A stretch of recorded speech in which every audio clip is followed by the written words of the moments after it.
Hello students, स्वागत है आप सभी का हमारे यूट्यूब चैनल पर जिसका नाम है सौरभ क्लासेस। आज मैं बीए सेमेस्टर 6 के सब्जेक्ट कोड CC13 से कांग्रेस उसकी स्थापना एवं उद्देश्य ये विषय लेकर उपस्थित हुआ हूँ। तो चलिए बिना समय गंवाए अपने इस विषय को प्रारंभ करते हैं। 19वीं शताब्दी के मध्य तक भारत में राष्ट्रीय चेतना पर्याप्त मात्रा में व्याप्त हो चुकी थी। इसकी अभिव्यक्ति विभिन्न धार्मिक, सामाजिक तथा राजनीतिक संगठनों के रूप में होने लगी थी। ब्रिटिश साम्राज्य के प्रति विरोध तथा असंतोष की भावना ने उन्हें उससे संगठित मोर्चा लेने को बाध्य किया। राष्ट्रीय आंदोलन को संगठित करने के लिए अनेक राजनीतिक संगठनों का उदय हुआ।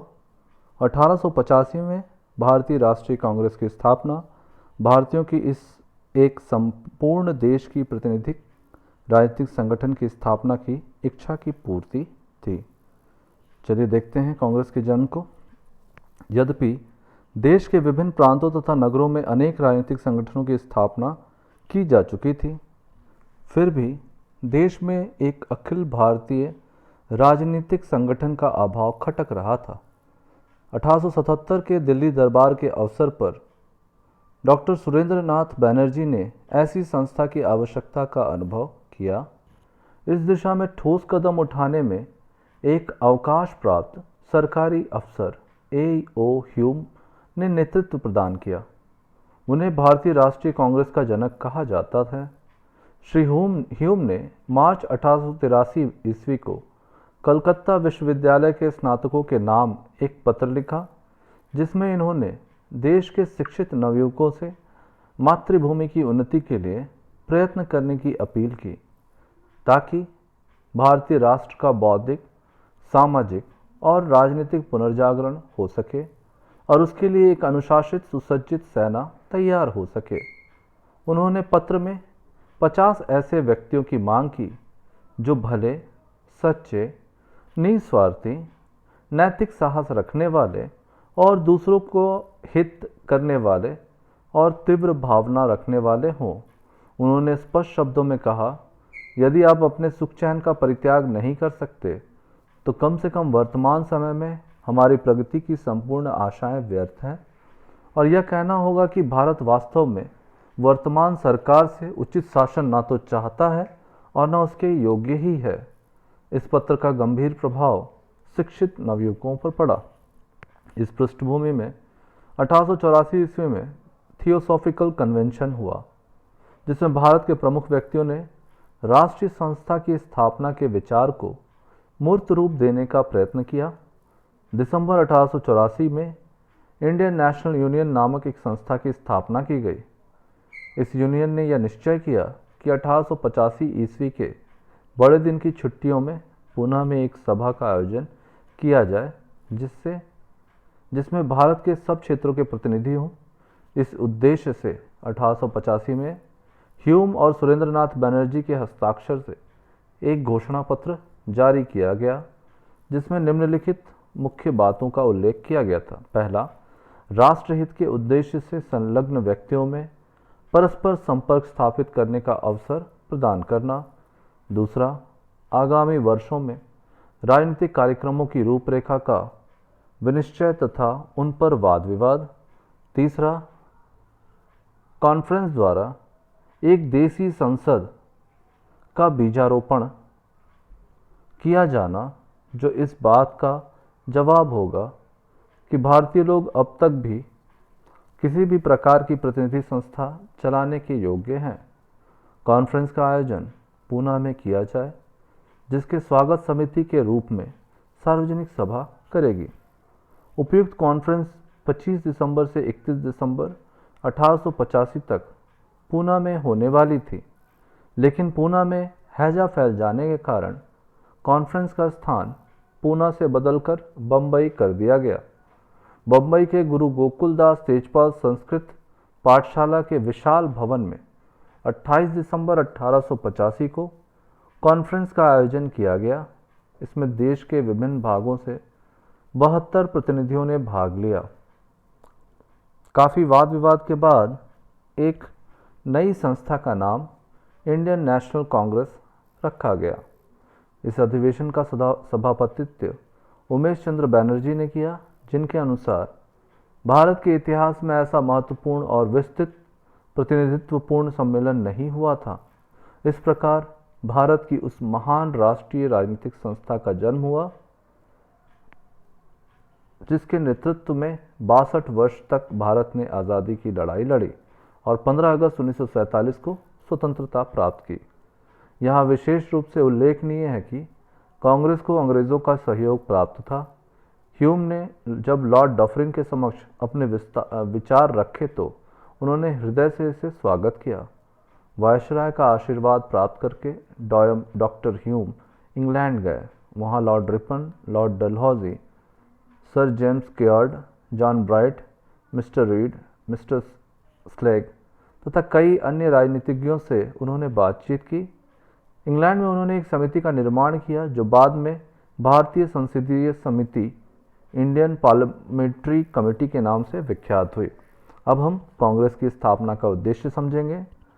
कांग्रेस की स्थापना के उद्देश्य से संबंध में विरोधी मत व्यक्त किए जाते हैं। एक और कुछ विद्वानों का कहना है कि कांग्रेस की स्थापना ब्रिटिश साम्राज्य की रक्षा हेतु की गई थी और दूसरी ओर अन्य विद्वान इसे भारतीय राष्ट्रीयता का माध्यम बतलाते हैं। प्रथम विचार के समर्थकों द्वारा दो प्रमुख तर्क दिए जाते हैं। प्रथम, कांग्रेस के जनक A.O. ह्यूम एक अवकाश प्राप्त अंग्रेज अधिकारी थे। उन्हें तत्कालीन वायसराय डफरिन का आशीर्वाद तथा अनेक ब्रिटिश राजनीतिज्ञों का आशीर्वाद तथा समर्थन प्राप्त था।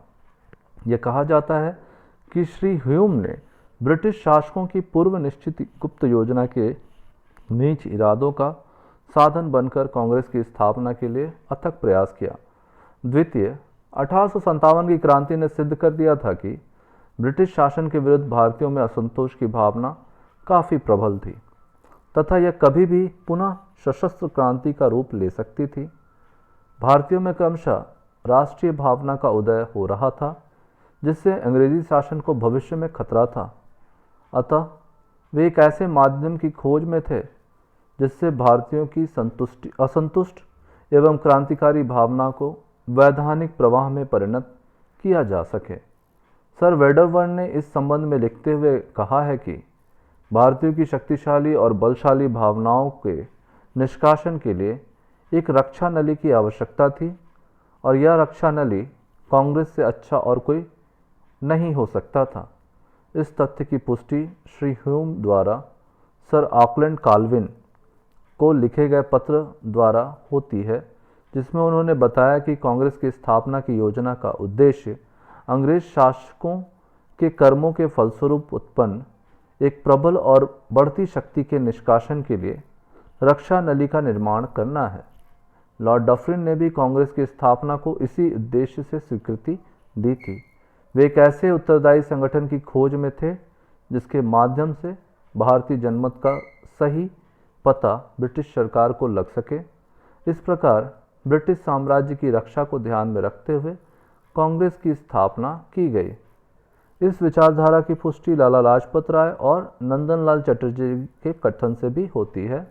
लाला लाजपत राय ने अपनी पुस्तक यंग इंडिया में लिखा है कि कांग्रेस की स्थापना का मुख्य उद्देश्य अंग्रेजी साम्राज्य को खतरे से बचाना था, भारत की राजनीतिक स्वतंत्रता के लिए प्रयत्न करना नहीं। ब्रिटिश साम्राज्य का हित प्रमुख था, भारत का गौण, और यह कोई नहीं कह सकता कि कांग्रेस ने इस उद्देश्य का पतन नहीं किया। डॉक्टर नंदलाल चटर्जी का कहना है कि उस समय भारत पर ऐसे आक्रमण का विशेष भय था जिसके निवारण के लिए भारतीय आंदोलन को ठीक दिशा में बदल देना आवश्यक था।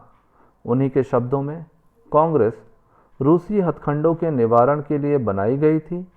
यही कारण है कि जब रूसी आक्रमण के भय का अंत हो गया तो भारत सरकार का व्यवहार कांग्रेस के प्रति एकाएक बदल गया। इस प्रकार तत्कालीन विस्फोटक स्थिति से घबराकर तथा वायसराय की पूर्व निश्चित योजना के अनुसार अंग्रेजी राज्य को भविष्य में क्रांति से बचाने के लिए ह्यूम ने कांग्रेस की स्थापना की। दूसरी विचारधारा के अनुसार कांग्रेस की स्थापना का उद्देश्य भारतीय राष्ट्र को एक देशव्यापी संगठन द्वारा व्यक्त करना था। कांग्रेस की स्थापना के पीछे सच्चा देश प्रेम और राष्ट्रीयता की भावना थी। भारतीय राष्ट्रवादियों के अनुसार दूसरी विचारधारा अधिक तर्कपूर्ण तथा सही है। श्री ह्यूम के उद्देश्य सच्चे थे, उनके विचार उच्च थे, उनके हृदय भारत की निर्धनता और दुर्दशा पर रोता था। उन्होंने सच्चे और पवित्र उद्देश्य से कांग्रेस की स्थापना की। श्री ह्यूम जैसे उदारवादी तथा स्वतंत्रता प्रेमी व्यक्ति के बारे में यह कहना कि उन्होंने पूर्व निश्चित गुप्त योजना या ब्रिटिश साम्राज्य की सुरक्षा की नली के रूप यानी सेफ्टी वाल्व के रूप में कांग्रेस की स्थापना की, उनके जैसे महान व्यक्ति के प्रति अन्याय होगा। श्री उमेश चंद्र बनर्जी ने भी इस संबंध में कहा था कि श्री ह्यूम का मुख्य उद्देश्य प्रमुख भारतीय राजनीतिज्ञों को सामाजिक समस्याओं पर विचार करने के लिए एक वर्ष में एक बार एकत्र करना था। दूसरे शब्दों में, भारतीय राष्ट्रीय महासभा, जिसका नाम कांग्रेस पड़ा, एक सामाजिक सम्मेलन की तरह काम करने के लिए बनाई गई थी। यह ठीक है कि बाद में कांग्रेस का उद्देश्य राजनीतिक हो गया और वह एक राष्ट्रवादी संस्था बन गया। यह भी कथन गलत जचता है कि रूसी भूत के भय से कांग्रेस को जन्म दिया। इस संबंध में जकारिया के शब्द अधिक निर्णयात्मक दिख पड़ते हैं। लोकतंत्र भारतीय और ब्रिटिश समर्थकों के संयुक्त प्रयत्नों का परिणाम स्वरूप इस महान राष्ट्रीय संस्था का जन्म हुआ। इस कार्य में इन्हें मुख्य प्रेरणा संकीर्ण राष्ट्रीय भावों से नहीं, अपितु सत्य और न्याय के उद्दांत विचारों के प्रति सच्ची लगन और भक्ति से मिली, जिनके समर्थकों को वे अपने देश के लिए गौरव की बात मानते थे और जो पिछली शताब्दी के दोनों देशों के पारस्परिक सहयोग से किए गए कार्यों का सुखद परिणाम थी। कांग्रेस की प्रथम अधिवेशन में सभापति पद पर बोलते हुए उमेश चंद्र बनर्जी ने कांग्रेस के निम्नलिखित उद्देश्य बताए। पहला, देश हित के लिए काम करने वालों में घनिष्ठता और मित्रता बढ़ाना। दूसरा, समस्त देश प्रेमियों के अंदर प्रत्यक्ष मैत्री व्यवहार के द्वारा वंश, धर्म और प्रांत संबंधी तमाम पूर्व दूषित संस्कारों को मिटाना और राष्ट्रीय एकता की भावना का विस्तार करना। महत्वपूर्ण और आवश्यक सामाजिक प्रश्नों पर सम्मतियां संग्रह करना। देश हित के लिए साधनों और दिशाओं का निर्णय करना। कांग्रेस के उपयुक्त उद्देश्यों से पता चलता है कि इसका प्रारंभिक लक्ष्य सामाजिक था या देश हित के दृष्टिकोण से भारत में सामाजिक और राष्ट्रीय एकता लाना चाहती थी तथा देश की भलाई में प्रयत्नशील होना चाहती थी। इसका उद्देश्य ब्रिटिश साम्राज्य विरोधी तथा राष्ट्रीय आंदोलन का नेतृत्व करना नहीं था, भले ही धीरे धीरे इसका उद्देश्य राजनीतिक हो गया तथा इसका अंतिम लक्ष्य स्वतंत्रता प्राप्ति हो गया। इस तरह से हमारा यह विषय यहीं समाप्त होता है।